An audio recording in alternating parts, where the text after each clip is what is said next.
예, 참 양복을 또 오랜만에 입으니까 좀 너무 행동이 거북해가지고 요새 벗었습니다. 아, 넥타이도 거북한데. 예. 자, 오늘 80번째 예배 마태복음 25장입니다. 열처녀, 달란트, 양과 염소의 비유. 먼저 25장 1절부터 13절까지 참고적으로 마태복음 25장은 24장에 이어서 원론으로 주신 그 말씀에 이어서 예수님께서 비유로 세 가지 비유로 저희들에게 주신 말씀입니다. 지난주의 말씀도 그랬지만은 이번 주의 말씀도 연결되어져서 말씀에 담겨져 있는 하나님 예수 그리스도의 그 뜻이 반듯하게 우리에게 지혜로와 닿기를 소원합니다. 성령으로 열린 마음을 가지고 성령님께 의지하면서 우리가 말씀 대하기를 바랍니다. 그때의 천국은 마치 등을 듣고 신랑을 맞으러 나간 열 처녀와 같다 하리니 다섯은 미련하고 다섯은 슬기 있는 자라. 미련한 자들은 등을 가지되 기름을 가지지 아니하고 슬기 있는 자들은 그릇에 기름을 담아 등과 함께 가져갔더니 신랑이 드디어므로 다 졸며 잘세 밤중에 소리가 나되 보라 신랑이로다 맞으러 나오라 하매 미련한 자들이 우리 등불이 꺼져가니 너희 기름을 좀 나눠달라 하거늘 슬기 있는 자들이 우리와 너희가 쓰기에 다 부족할까 하노니 차라리 파는 자에게 가서 너희 쓸 것을 사라 하니 그들이 살아간 사이에 신랑이 오므로 준비하였던 자들은 함께 혼인잔치에 들어가고 문은 닫힌지라. 남은 처녀들이 주여 주여 우리에게 열어주소서 대답하여 너희에게 이르노니 내가 너희를 알지 못하느라 하였느니라. 그런즉 깨어있으라 그날과 그때를 알지 못하니라. 중요한 핵심 한번 드리겠습니다. 그런즉 깨어있으라 너희는 그날과 그때를 알지 못하느니라. 말씀입니다. 아멘. 지난주 우리 24장 말씀에서 기억나는 주 핵심 내용이 좀 있었죠. 종말의 징조 때에 재림의 시기와 함께 우리 믿는 성도들이 자세 무엇을 하기를 원하시는지 예수님께서 뚜렷하게 주신 두 가지 말씀이 있었죠. 성도들이 자세로서 깨어 있으라 라고 말씀을 하셨고 또한 좀 달라요. 종의 자세입니다. 종의 자세는 조금 성도보다는 한 단계 더 예수님의 길을 따라가는 제자의 길이죠. 종의 자세로서는 어떻게 부탁을 하셨습니까? 때를 따라 양식을 나누어 주어라. 이 두 가지를 집중적으로 말씀을 제가 드렸습니다. 그래서 마태복음 25장은 이제 이게 따로 있지 아니하고 연결되어져서 세 가지 비유의 말씀과 지난주에 마태복음 24장에서 두 가지 지시하신 내용하고 어떻게 이렇게 영적으로 연결이 되는지 이것을 귀담아 듣는 시간이 되기를 바랍니다. 예수님께서 하시는 대로 주시는 그 비유는 어떠합니까? 신앙의 원론을 말씀을 하시고 이것이 너무나도 중요해서 비유를 하심으로써 우리들의 그 지각 이성의 한계를 뛰어넘는 또 설명이 충분히 되어질 수 있도록 뜻을 반듯하게 알 수 있도록 비유를 많이 사용하셨죠. 오늘도 그런 측면에서 세 가지 비유를 주셨습니다. 이 세 가지 비유는 좀 더 다른 비유보다도 좀 집중적입니다. 뚜렷하게 25장 전체에 걸쳐서 이렇게 연결이 되어져 있다라고 합니다. 자, 이제 금방 우리가 읽은 말씀에서 첫 번째 비유가 우리가 잘 알고 있는 내용입니다. 알고 있는 내용은 어떻게 보면요, 그냥 이 말씀의 깊은 뜻을 관가하기가 쉬운 위험이 있습니다. 그렇기 때문에 오늘 말씀에 있어서는 이미 우리가 알고 있는 내가 알고 있어 이걸 좀 내려놓고 이 말씀에서 집중해서 예수님께서 뭘 우리에게 어떤 자세를 요구하시는지 반듯하게 깨달으면 좋겠습니다. 매우 중요한 말씀이거든요. 혼인잔치 비유이죠. 신랑은 누구입니까? 재림하시는, 다시 말하면 심판주로 오시는 그 예수님이시고 신랑을 기다리고 있는 10명의 신부는 뭡니까? 일반 사람이 아닙니다. 믿지 않는 사람이 포함이 안 돼 있습니까? 안 돼 있습니다. 누굽니까? 우리 믿는 성도들이죠. 적어도 예수님을 신랑으로 기다리는 사람들이라. 다시 말하면은 재림하시는 예수님을 기다리는 사람 10명의 처녀들인 것입니다. 이 말씀은 종말에 이루어질 주님과 성도들과의 만남의 사건을 혼인잔치로 비유하신 것인데요. 이와 관련된 계시록에 있는 말씀이 있습니다. 계시록 말씀을 볼게요. 참고적으로 여러분들 잘 아시겠지만 계시록의 말씀은 세상 종말에 대해 우리에게 남아있는 예언입니다. 이 말씀과 그리고 오늘 주시는 말씀하고 어떻게 연결이 되는지 살펴보도록 하겠습니다. 19장 7절에서 9절 말씀 제가 읽겠습니다. 우리가 즐거워하고 크게 기뻐하며 그에게 영광을 돌리시에 어린 양의 혼인 기약이 이르렀고 그의 아내가 자신을 준비하였으므로 여기 그의 아내가 누군지 나오죠. 10명의 처녀처럼 우리 성도들을 말하는 겁니다. 그에게 빛나고 깨끗한 세마포 옷을 입도록 허락하였으니 이 세마포 옷은 성도들의 옳은 행실이로다 하더라. 다시 읽겠습니다. 이 세마포 옷은 성도들의 옳은 행실이로다 하더라. 천사가 내게 말하기를 기록하라. 어린 양의 혼인잔치에 청함을 받은 자들은 복이 있도다. 아멘. 그렇다고 하면 이 비유는 재림하시는 날에 심판주이신 예수님과 즐거운 천국 잔치에 참여할 자가 누구인가를 말씀하는 것을 입체적으로 깨닫게 되는 분명한 내용입니다. 자, 이제 두 종류의 사람으로 구분해서 이 준비성을 가지고 예수님께서 말씀을 하십니다. 어떻습니까? 여기서 또렷하게 구분을 했습니다. 미련한 처녀 5명, 지혜로운 처녀 5명. 그런데 어찌된 것인지 신랑은 한 명입니다. 한 명의 신랑이 1처녀와 결혼한다는 뜻입니까? 그런 것은 아니겠죠. 이건 이스라엘 풍습을 좀 보면은 이해하기 쉽습니다. 이 결혼식이 주로 밤에 이루어진다고 하네요.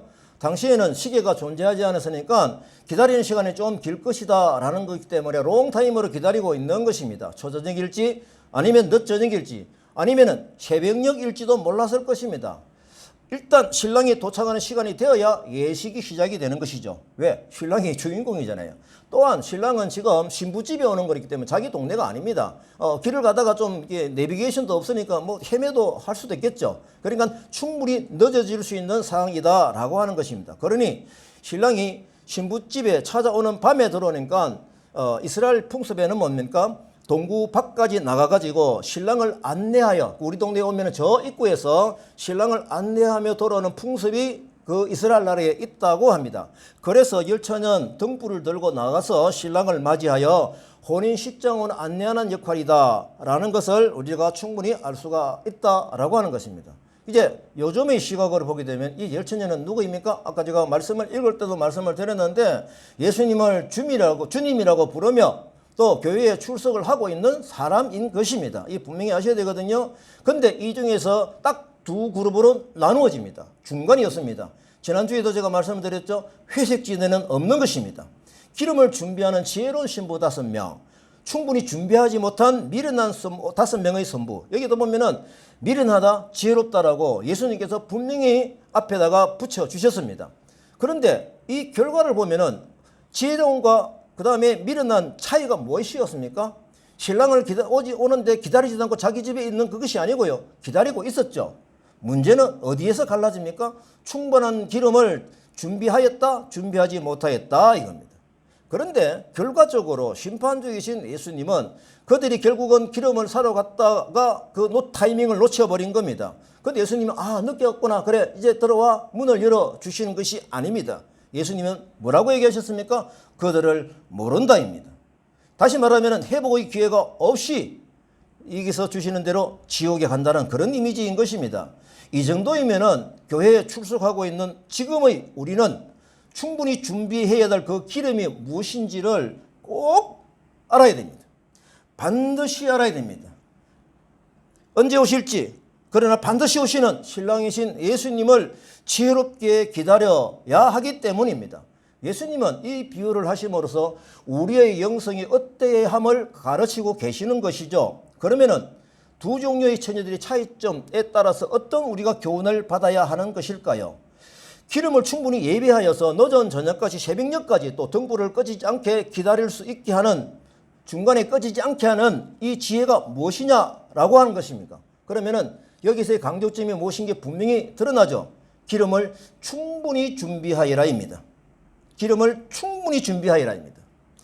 새벽녘까지 충분히 불을 끄트리지 않고 타오르게 해야 하는 지혜를 가져라 라고 하는 이 메시지임이 틀림없습니다. 사실 이렇게 보는 시각에 무리가 없다면 신부가 준비해야 되는 그 기름이 무엇인지를 반드시 알아야 되죠.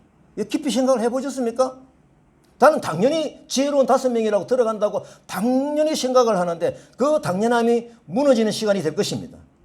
예수님께서 그 당연하다고 그러면 이렇게 말씀을 비유로 또렷하게 주셨을 것이에요. 그런데 이 부분에 대해서 해석이 좀 분분하긴 합니다. 저는 신학적으로 볼 수 있는 능력이 사실은 없습니다.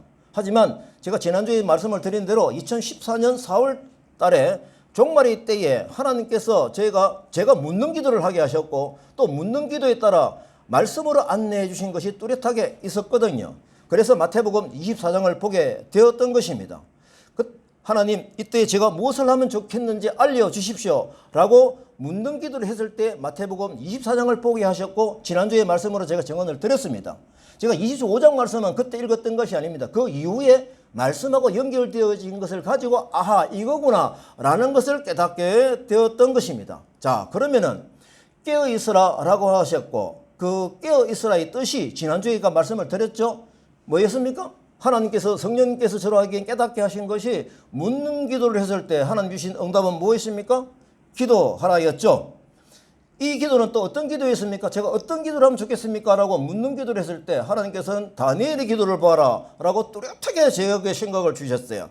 제가 살펴보니까 다니엘이 60년 그 전부터 그 과거에 이루어졌던 백성의 왕들과 고관들과 백성들이 하나님 앞에서 바른 행동을 하지 못하고 하나님 말씀대로 살아가지 못하는 그런 부분을 회개하는 국가를 위한 회개 기도를 하였다라는 겁니다.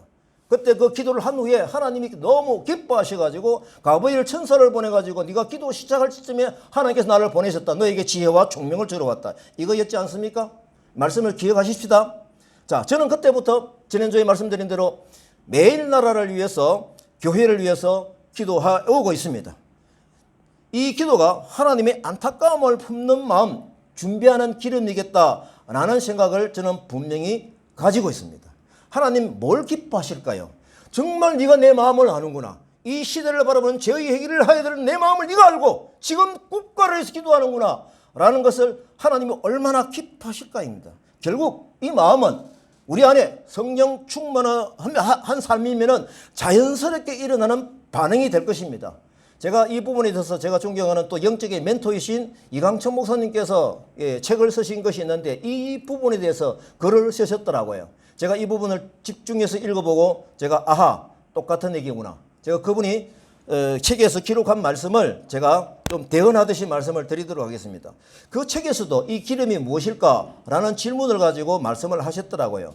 그래서 그 이강천 목사님은 이 기름을 성령으로 비유를 하셨어요. 여기서 이렇게 성령으로 비유하는 데는 거의 이견이 없다라고, 이 신학도 가시는 부분이니까 저도 동의를 합니다. 그러면은 성령을 기름으로 표현하는 이 성령 말씀이 자주 있다라고 해서 그분이 또 성령 말씀을 지용을 했는데, 제가 지난주에 거기네요. 사도행전 10장 38절 한번 봅니다.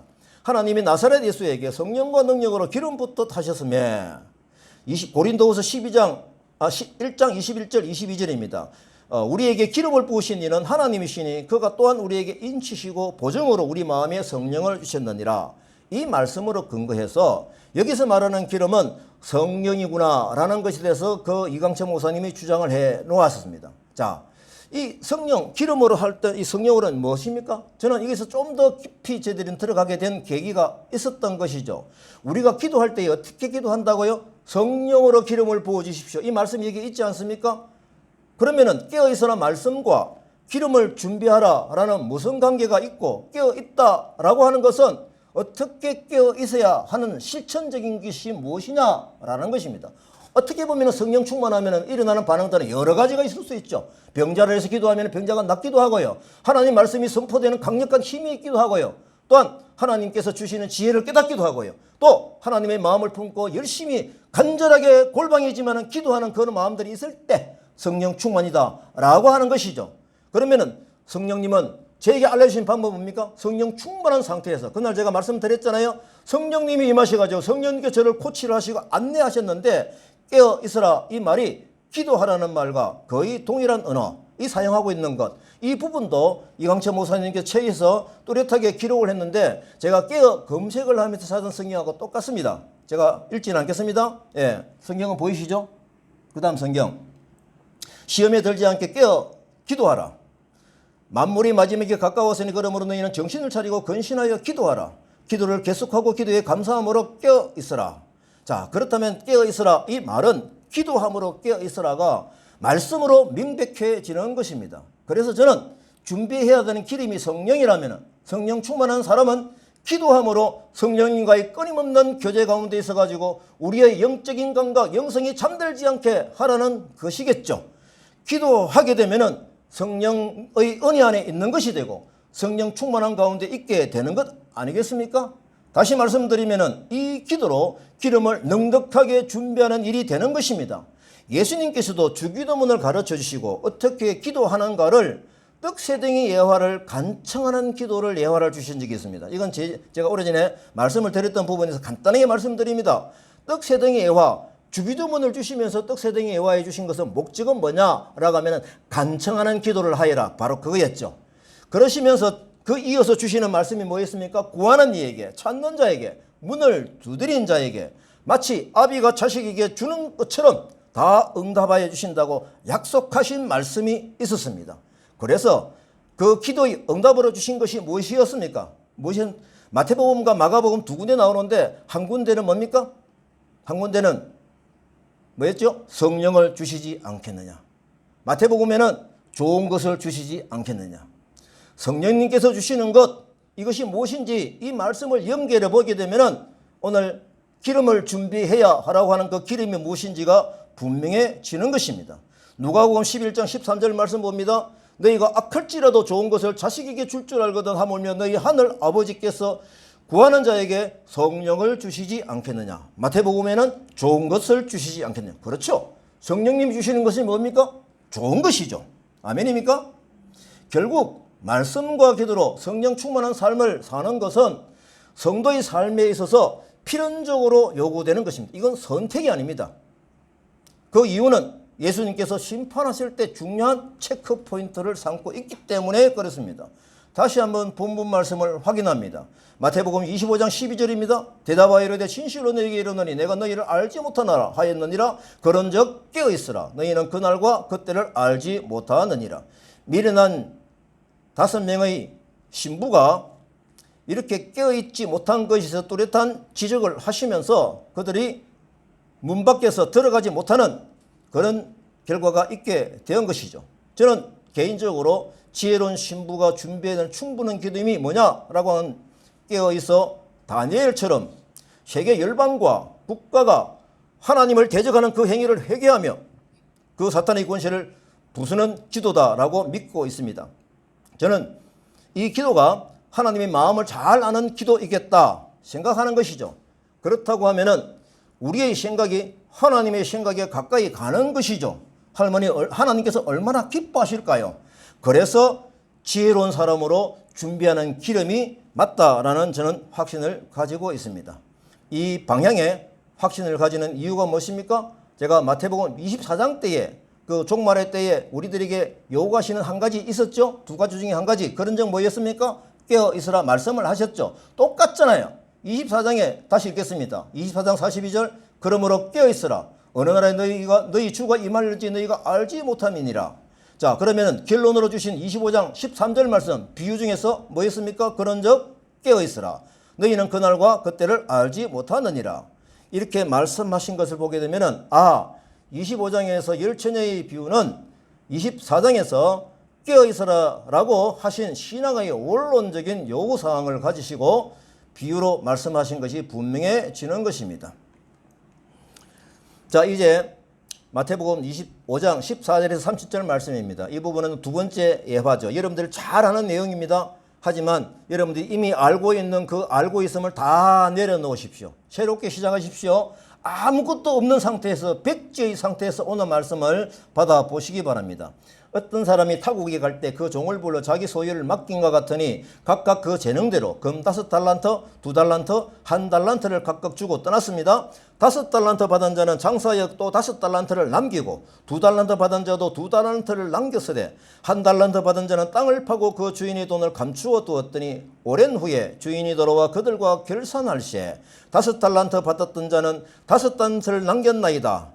그 주인이 이르되 잘하였도다 착하고 충성된 종아 네가 적은 일에 충성하였으며 내가 많은 것을 네게 맡기리니 내 주인의 즐거움에 참여할지어다 하고 2달란트 받았던 자도 2달란트를 남겼나이다. 그 주인이 이르되 잘하였도다 착하고 충성된 종아 네가 작은 일에 충성하였으며 내가 많은 것을 너에게 맡기리니 너 주인의 즐거움에 참여할지어다 하고 1달란트 받은 자는 와서 주인이여 당신은 굳은 사람이라 심지 않은 데서 거두고 해치지 않은 데서 모으는 줄을 내가 알았으므로 두려워하여 땅에 감추어 두었나이다.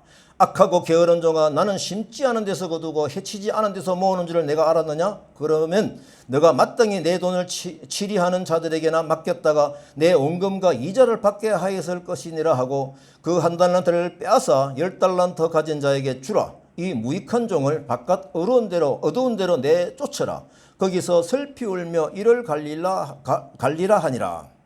너무나도 잘 알고 우리가 달란트 비유이죠. 이제 이 말씀을 읽을 때 앞에서 제가 말씀드렸던 그 배경을 연장서산에서 보게 되면은 좀 긴장되어 읽게 되는 그런 이유가 분명하게 보입니다. 주인이 외국으로 출장을 가면서 종들에게 각각 5 혹은 2 또 1달란트 3사람에게 맡겨서 오랜 후에 그 결산을 한 그 모습이죠. 이 달란트 비유는 보통 뭐 재직회나 또 정직이 헌신 예배 때에 목사님들께서 주로 충성하라라는 메시지로 자주 설교한 본문이죠. 저도 그렇게 아주 많이 들었습니다. 물론 맞습니다. 그게 틀리다는 게 아닙니다. 이 비유에서는 어떤 주인이 종들에게 달란트를 맡기고 갔다가 돌아와서 계산하는 구조로 되어 있는데, 그러면 종들에게 맡긴 달란트는 무엇입니까? 또 맡기는 주인은 누구를 비유할까요? 먼저 맡기시는 분은 예수님이고 그 맡긴 것을 계산할 때는 예수님이 재림하시는 그때인 것입니다. 이견이 없으시죠? 자, 그러면은 맡기신 달란트가 무엇이냐라는 것입니다. 이거를 너무 포괄적으로 해석을 하면은 재직계 충성 헌신 예배 때 주로 사용했던 그 부분이죠. 오늘은 이 말씀이 24장과 연결되어져서 무엇일까라고 깊이 생각을 해야 된다라고 하는 것입니다. 다음 주에 제가 말씀을 드리게 될 텐데요. 이미 제가 땡겨서 한번 보겠습니다. 28장 마태복음 28장 18절에서 20절 말씀. 하나님 예수님께서 우리에게 맡기시고 간 것이 무엇인가 분명해 보이는 것이 있습니다. 예수님께서 성천하실 때 제자들에게 맡기고 간 것이죠. 28장 18절에서 20절입니다. 제가 읽겠습니다. 예수께서 나와 말씀하여 이르시되 하늘과 땅의 모든 권세를 내게 주셨으니 그러므로 너희는 가서 모든 민족을 제자로 삼아 아버지와 아들과 성령의 이름으로 세례를 베풀고 내가 너희에게 분부한 모든 것을 가르쳐 지키게 하라. 볼지어다 내가 세상 끝날까지 너희와 항상 함께 있으리라 하시니라. 아멘. 자, 이 말씀은 지금 우리에게 주시는 대위임 지상 명령이죠. 이 명제는 이견이 하나도 없습니다. 뭡니까? 복음을 온 세상에 전하고 모든 민족을 제자 삼으라는 그 위임이죠. 그렇다고 그러면은 진짜 충성은 무엇입니까? 복음을 전하고 가르쳐야 하는 모든 족속들에게 제자 삼는 선교 사명에 매진하는 것이 바로 충성이지 않습니까? 이제 예수님께서는 재림을 대망하는 우리 모든 성도들에게 종말적인 신앙을 가지고 있어라 라고 해서 오늘 이 비유를 말씀하신 것이죠. 각 개인과 교회가 선교 사명에 충성하라 라는 영성을 가지고 살아가야 한다는 것을 가르쳐 주고 있는 것입니다. 그런데 이 달란트 비유에서 배로 남기는 것이 중요한 과제이죠. 그렇죠? 과제이죠. 2배로 남기는 것과 배로 남기지 못한 1달란트하고 비교가 뚜렷하게 되어 있는 건 그렇습니다. 자, 그러면은 배로 남기는 이 과제가 주신 사명이 주신 뜻이 하라고 하신 뜻이 무엇인지를 알아야 우리가 배로 남기는 것이 무엇인지를 분명히 알 수 있지 않습니까? 참고적으로 보게 되면 5달란트와 2달란트 받은 자는 배로 남겼을 때 예수님은 똑같은 칭찬을 하신 것을 봅니다. 이렇게 볼 때 예수님은 그 양에 있지 않다라는 것을 우리가 알 수가 있는 것이죠. 또 1달란트 받았던 자라고 보면은 배로 1달란트를 배로 남겨서 만들었으면 칭찬을 들었을 텐데 그렇게 하지 못하여서 칭찬을 받지 못하고 바로 벌을 받은 것이죠. 책망을 받았던 것이죠.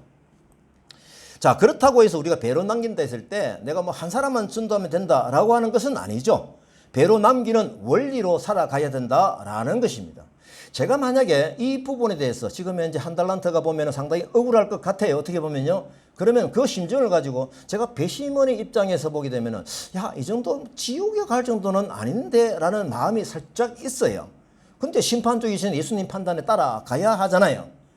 왜 그는 지옥 판결을 받았을까? 그의 잘못을 적극적으로 드러내보자라는 겁니다. 1달란트를 받은 이 사람은 주인의 의도를 정확하게 간파하지 못하고 땅에 묻었다라는 것입니다. 그게 예수님의 지적사항이죠. 그는 고의로 그 재능을 묵혀버리고 만 것이죠. 결국 그는 주인을 위한 적극적인 충성과 봉사를 등한히 하였다라고 하는 것입니다. 실로 진취적인 봉사의식 결여는 곧 소극적인 범죄이다라는 겁니다. 정말 심판 때 성도가 무엇에 집중해야 하는가를 깊이 생각하게 되는 이 비유 말씀인 것입니다. 자, 그 해답을 하나님의 말씀에서 찾아야 하죠. 왜냐하면 성경에서 알려주시는 그 일에 성실하게 충성하는 사람과 그렇지 않은 사람 사이에 종말론적 심판의 차이점이 있다는 것을 분명하게 보여주고 있기 때문입니다. 달란트 비유에서 하나님 앞에 성실한 삶은 무엇입니까? 먼저 주어진 능력이 주인에게서 받았다, 하나님에게서 왔다라고 하는 것을 기억하는 것이 굉장히 중요합니다. 그리고 5달란트나 2달란트나 장사에 남긴 두 사람은 똑같이 칭찬을 들었다라고 하는 것, 다시 아까 말씀드린 대로 양에 있지 않다라는 것을 꼭 기억을 해야 된다라고 하는 것입니다. 그러면 하나님께서 우리들에게 원하는 삶은 무엇입니까? 순간순간 메사에 얼마나 성실하게 하나님의 생산적인 일을 했는가, 그것이 중요한 것이겠죠. 자, 그 이유는 심판주의 회개 기준이 은사와 능력의 크게 있지 않고 그 맡은 바 성실성과 충성도에 있기 때문입니다. 자, 분명해지는 것은 뭡니까? 구원받는 믿음이 받은 사명대로 순종하며 실천하는 것까지 하나님은 이 믿음을 포함하고 계신다라는 것입니다. 굉장히 중요한 부분이거든요. 행위로 구원을 받는 것은 아니지만 믿으면 행동으로 드러나게 되어 있다라는 것입니다. 제가 계속 사례로 드는 우리 권정경 교수님 그 강의 중에 한 말 있잖아요. 행위가 없는 구원은 성경에서 말하고 있지 않다라고 말씀을 하십니다. 이분은 바울 신학의 전공자입니다. 칼빈 기독교 강요에서 보게 되면 그분이 하신 말씀이에요. 우리가 행위로 의롭다 하심을 받는 것도 아니고 행위 없이 의롭다 하심 받는 것도 아니라는 얘기가 나온다고 합니다. 믿음은 행위와 함께 갑니다. 또는 믿음이 행위를 통해서 완성이 된다라고 하는 것이죠. 그러면 오늘 남겨진 달란트가 이 사명의 방향이 뭔지 기상명령과 연결을 해서 또한 지금 제가 말씀드리고자 하는 지금 생명의 떡을 나누어 주어라 라고 하는 때를 따라 양식을 나누어 주어라 하고 하는 이 말씀과 혹시 일치하는 부분으로 느껴지지 않습니까? 아멘으로 받으십시다. 자, 마태복음 이제 마지막 그 비유입니다. 여러분들 잘 아시는 양과 염소의 비유죠.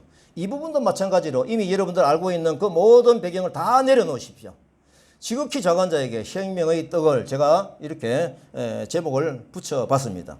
내용이 좀 길긴 한데요. 제가 이 메시지가 나중에 말씀하고 연결되기 때문에 제가 구체적으로 읽지는 않고 말씀을 전해드리면서 그 말씀을 따오도록 하겠습니다. 자, 양과 염소의 비유에서도 앞 열처녀 비유와 달란트 비유와 똑같은 패턴입니다. 이걸 아셔야 됩니다. 똑같은 패턴입니다. 다시 말하면 두 그룹으로 나누어지는 것이죠.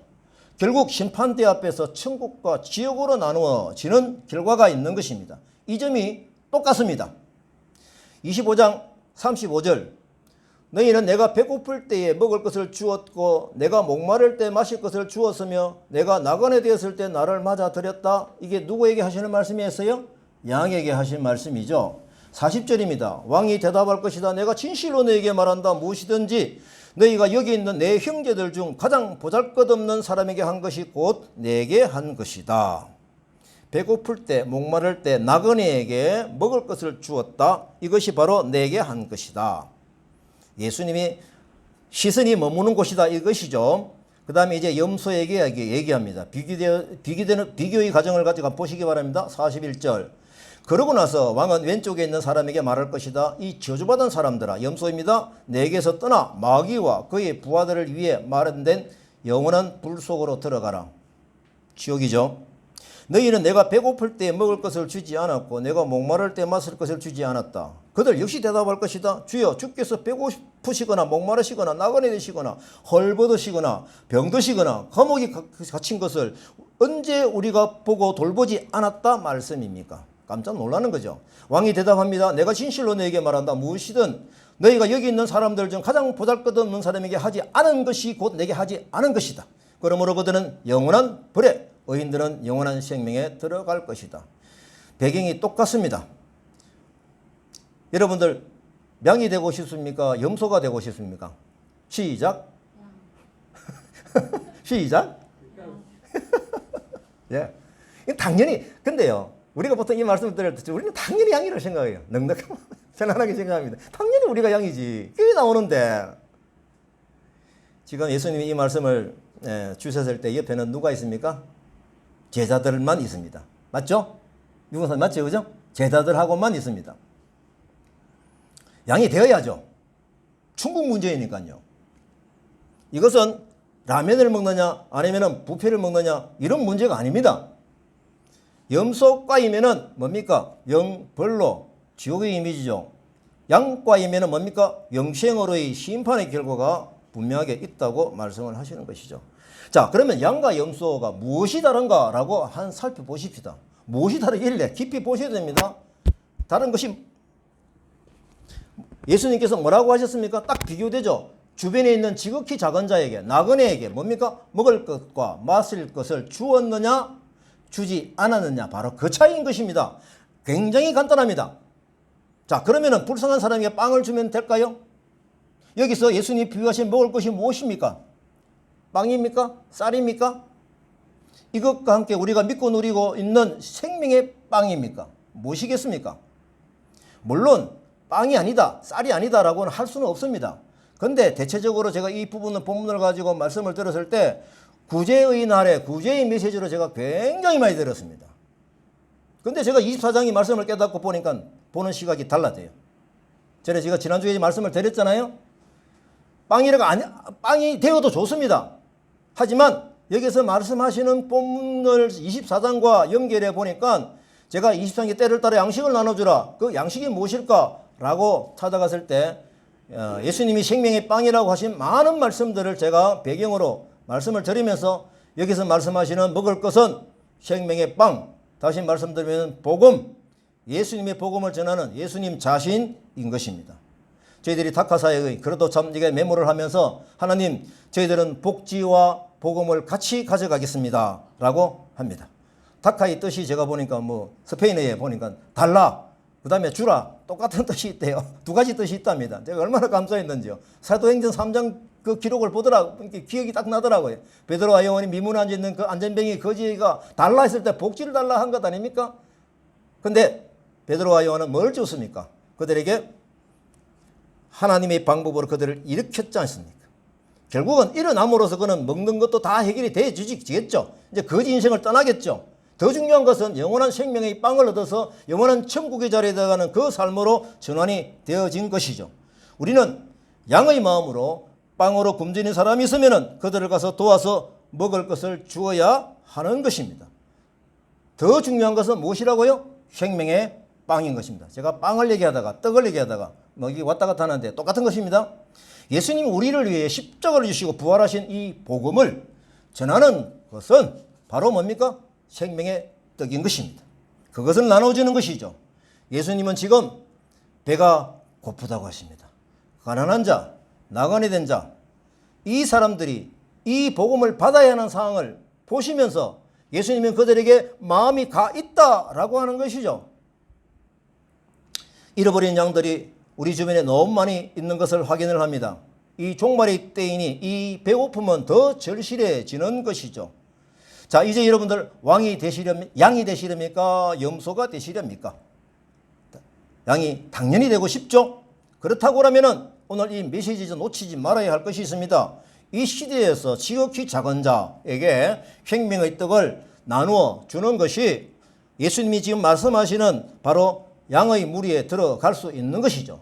자, 구체적으로 보십시다. 그러면 지금 이 시대에서 지극히 작은 자는 누구입니까? 이 시대에서 나그네는 누구입니까? 알아야 우리가 그걸 들고 가는 집중력이 생기는 것이죠. 빵과 함께 생명의 빵을 공급하는 애양공동체 문상식 목사님, 섬기시는 노숙자들, 이분들 아닙니까? 특히 시대가 바뀌어 변화로 다가온 외국인 근로자들, 한국으로 시집온 다문화 가정들, 또한 난민들, 지금 최근에는 또 아프가니스탄 난민이 391명이 한국에 들어왔다고 해요. 세태민 형제들, 조선족 동포들, 또 옛 소련의 우리 민족 고려인들이 나그네 아닙니까? 성도들 중에서 복음을 전하는 사람은 약 5%라는 통계를 제가 본 적이 있습니다.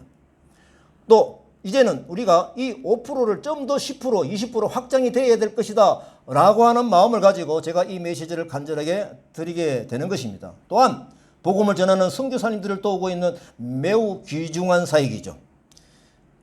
자동차 선교회에서 선교사님들에게 탈 것, 또 이 힐링할 수 있는 그 룸을 만들고 또 사역지를 같이 만들어 가고 하는 것이 하나님께서 얼마나 기뻐하시기 일일까 생각해 보게 되는 것입니다. 이제 25장의 세 가지 비유를 24장과 연결해서 결론으로 제가 정리해 봅니다. 24장에서 성도들에게 부탁하신 것이 두 가지였죠. 첫째 뭐였습니까? 그런즉 깨어있으라. 이 원론의 말씀을 잘 깨닫게 해주기 위해서 주신 세 가지 비유, 그죠? 또 때를 따라 양식을 나눠주라. 그렇게 해서 주신 비유가 아닙니까? 이 세 가지 비유의 공통점, 아까 말씀을 드렸는데요. 어떤 점이었죠? 예수님이 심판주로 오셔가지고 천국과 지옥으로의 나뉘는 갈림길인 것입니다.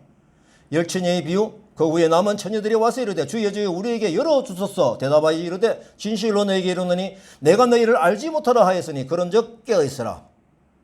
달란트 비유에서 어떻게 하십니까? 이 무익한 종을 바깥 어두운 데로 내쫓아라. 거기서 슬피 울며 이를 갈리라 하니라.